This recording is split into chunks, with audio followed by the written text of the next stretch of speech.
Bonjour et bienvenue pour cette nouvelle séquence des paroles de la vie éternelle.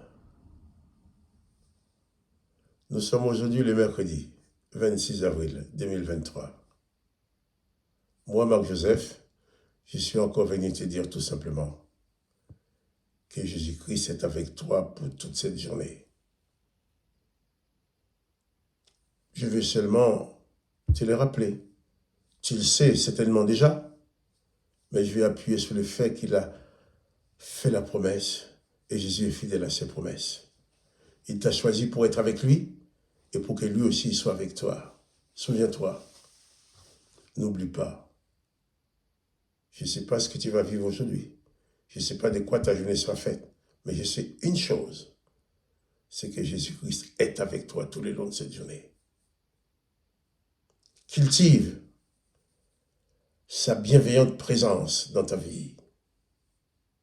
Réalise que c'est Dieu qui t'aime jusqu'à envoyer Jésus-Christ, son Fils, sur la terre pour t'apporter la révélation de son existence et te donner le moyen d'accéder à la vie éternelle et te donner le moyen de vivre sans être opprimé par les démons et les mauvais esprits qui sévissent dans ce monde.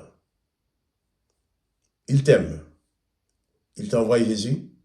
Jésus t'aime et il te dit, je suis avec toi tous les jours jusqu'à la fin du monde. Souviens-toi, n'oublie pas, quel que soit le déroulement de ta journée, sois convaincu dans ton cœur, en sorte qu'il n'y ait plus jamais de place dans ta vie, ni pour le découragement, ni pour la déprime, et que, quoi qu'il arrive, tu puisses toujours regarder vers ce Jésus qui est avec toi, qui est là pour te donner la main. Si tu dois trébucher, il te prendra par la main.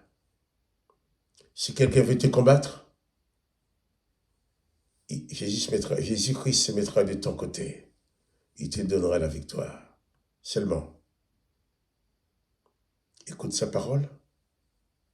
Il avait demandé aux 12 qu'il avait choisis, on en a parlé hier, d'aller faire des disciples et de leur enseigner ce que lui, Jésus, avait prescrit.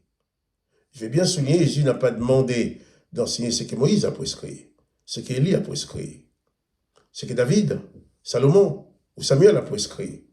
Mais il a dit, enseignez-leur à observer ce que lui, Jésus, a prescrit. Prends dans ta vie Jésus comme maître exclusif, comme maître à penser exclusif. Qu'exclusivement Jésus soit ton maître à penser. Et réalise qu'il est avec toi à chaque instant dans la journée. Même si toi tu l'oublies, lui il t'oublie pas. Tu peux oublier un instant qu'il est avec toi, mais lui il est quand même là. Donc cultive cette présence. Cultive sa présence, la présence de Jésus-Christ dans ta vie. Je vais lire avec toi encore quelques versets dans l'évangile de Marc, chapitre 3. Nous sommes au verset 20. Hier, nous avons lu le nom de la liste des disciples. Et je t'avais proposé de mettre ton nom aussi dans la liste. Que tu deviennes toi aussi disciple de Jésus-Christ, qui est avec Jésus-Christ, et avec la certitude aussi que Jésus-Christ est avec toi. Ils se rendirent à la maison et la foule s'assembla de nouveau. En sorte qu'ils ne pouvaient pas même prendre leur repas.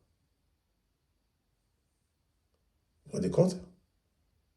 Ils sont entrés dans la maison. Le fait que Jésus est rentré dans la maison avec ses disciples, la foule s'assembla. En sorte qu'ils ne pouvaient pas même prendre leur repas. Il y avait tellement de... Les gens étaient coincés. Pas de mouvement. Pas de possibilité de se mouvoir. Quand Jésus est là, vous savez, quand quelqu'un parvient à goûter réellement de la présence de Jésus-Christ dans sa vie, mais on ne veut plus la quitter, c'est Jésus. Il n'y a pas de comme lui. Même ceux qui l'ont cloué sur la croix vont dire, ah, certainement cet homme était le Fils de Dieu. On n'a jamais vu de comme lui. Il y a un récit, dans l'évangile, on le lira un jour, où les religieux, les chefs, ont envoyé des hommes pour arrêter Jésus. Quand ils sont arrivés, ils ont vu Jésus, ils l'ont écouté parler, ils sont partis. Alors de retour, on dit, mais pourquoi vous ne l'avez pas arrêté? Ah, on ne peut pas l'arrêter.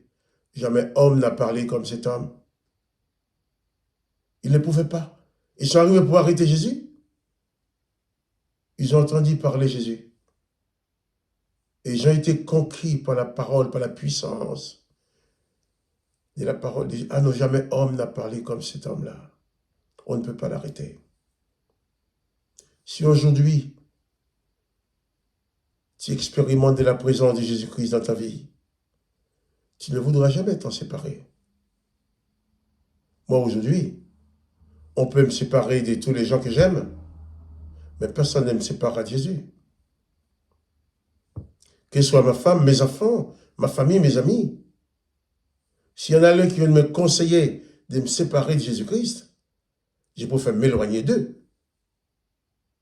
Parce que ma femme, mes enfants, mes petits-enfants, ma famille, un jour, je vais tomber par terre, je vais mourir, humainement parlant. Qu'est-ce qu'ils vont faire? Ils vont mettre mon corps dans le trou. Bien sûr, ils vont avoir du chagrin. Mais après, c'est fini. Ils vont continuer à vivre. Mais le seul bien propre que je possède, c'est la présence de Jésus-Christ dans ma vie. C'est lui qui me garantit que le fait de croire en lui, de vivre avec lui, j'y vivrai même si je meurs. Après la mort, on va dire que je meurs. Non, je ne vais pas mourir. Mon être va se débarrasser de mon corps qui serait peut-être usé, comme on se débarrasse d'un vieux vêtement sale ou d'un vieux vêtement usé, pour entrer dans ma dimension divine avec Jésus-Christ, dans ma dimension spirituelle. Jésus a dit, là où je suis, là où tu seras aussi, moi, cette promesse est à moi, elle est à toi aussi.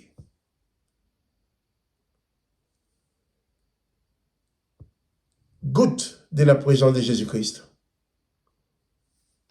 et tu ne le quitteras jamais. C'est pour ça la foule, Jésus rentre dans la maison, mais tout le monde veut de lui.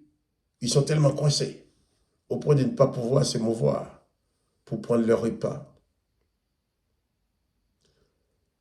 Fais partie. Je te conseille de faire partie aussi. Fais partie de cette foule de gens.